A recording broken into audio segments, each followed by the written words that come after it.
Hello, Taurus. This is your October 2018 astrological forecast. And we're going to get right into it. And I hope everyone is having a great month. And I've been telling everyone this is my favorite month because I love it when the weather starts to turn cool.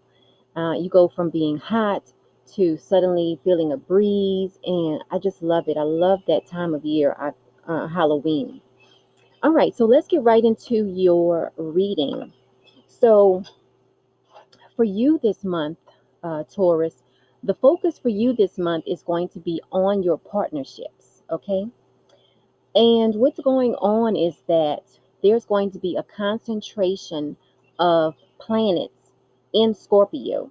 Now, for you, Taurus, Scorpio is in your seventh house. Your seventh house or okay, your seventh house is your partnership house. So that's why you might see a lot of activity related to your partnerships this month. So keep that in mind. So now I'm just going to run through a few dates. But just remember that this month there's going to be at least 4 planets in Scorpio at the same time. At some point this month, we're going to have Jupiter, Venus, Mercury, and the sun all in Scorpio at the same time. So just remember that. Now, on October 10th, we have an opposition. We have Mercury in an opposition to Uranus. Now, for you, okay, Uranus in Taurus is in your first house. Your first house deals with your appearance, your outlook on life, your demeanor, things of that nature. So, in Scorpio, Mercury in Scorpio is in your partnership house. This means that there's going to be an opposition between the way you, between your outlook on life and your partners, your partnership. So just keep an eye on that. Remember that there might be some type of dispute between yourself and your partners, and that can be business partners as well as romantic partners. Okay. Now, also on October 10th, we have a square. We have Venus in a square to Mars. Okay. Remember, Venus in Scorpio is in your partnership house. So, for the rest of this reading, whenever you see Scorpio, think of partnerships. Okay. So, we have Venus in Scorpio in a square to Mars in Aquarius. Okay. Mars in Aquarius. Aquarius is in your 10th house. Your 10th house deals with your career. So just remember that there's going to be a challenge between your partnerships and your career this month. Now, on October 11th, we have the sun in a square to Pluto. Now, the energy of the sun squaring Pluto is that you will not like authority. You don't want too much authority over you at this time. Now, for you, Capricorn is in your ninth house. Your ninth house deals with legal matters. So if you have any legal matters you need to take care of, just remember to be patient because at this time you are not going to want authority, to deal with authority, basically. And the sun in Libra is in your area of life dealing with daily routine and your health. Okay. So it could very well be something where maybe you visit the doctor and your doctor wants you to do something, like your doctor is telling you, look, the last time you came here, I told you you needed to lose weight, or I told you you needed to stop smoking. Well, around this date, you are not going to want to hear that, okay? Even though it's something that could very well help you, you are not going to want to have to deal with any type of authority on those dates. So just keep that in mind when you're going through the month. Also, you can feel the energy from these aspects a few days before the actual date or a few days after. Now, let's look at what else is going on. We have Mercury conjunct Venus. Okay, Mercury in Scorpio conjunct Venus in Scorpio. They're both in your partnership house. So when we have a conjunction, that just means they're pretty much side by side. They're very close to one another. So the energy of Mercury in a conjunction to Venus is that it helps you to communicate feelings of love. So this is going to be great for you in your partnerships. on this date. So that's something to look forward to this month. Now let's move on to October 19th because we have another square. We have Mercury in a square to Mars. Okay. Now, Mars in Aquarius is in your area of life dealing with your career. And you remember, Mercury in Scorpio is in your area of life dealing with your partnerships. So, between your partnerships and your career, there could be a bit of a challenge. Now, the energy of Mercury squaring Mars, it can be a difficult aspect because people tend to be very irritable under this aspect and people tend to be confrontational, okay? And there also tends to be a higher chance of having an accident. So just be careful, drive safely, things of that nature, okay? Now, on October 19th, we do have a trine. We have Mercury in a trine to Neptune. Now, the energy of Mercury trining Neptune is that it will give you the ability to grasp abstract ideas. So, Neptune in Pisces is in your area of life dealing with your friendships. So, maybe you'll have a friend who comes to you and tells you about something in their life that you really need an open mind to grasp. Okay. And, they might tell you just something that you're really not expecting to hear, like, they're involved in a polygamous relationship or something. So you have to tap into the part of your mind that can think abstractly to understand what they're telling you. Okay. So just keep an eye out for that. Now, also under this aspect, you will have an interest in mystical topics as well. Okay. Now let's keep going on because on October 23rd, we have another opposition.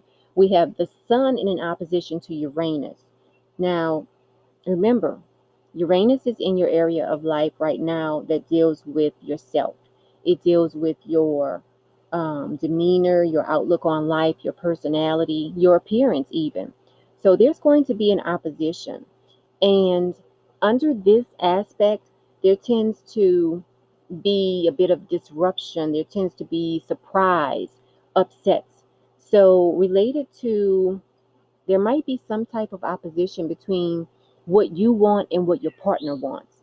So, just keep an eye out for that around that time. Now, on October 26th, there's going to be the Sun conjunct Venus. Okay. This is a great aspect because under this aspect, you tend to be assertive, you tend to be sociable, and you tend to be more attractive than usual.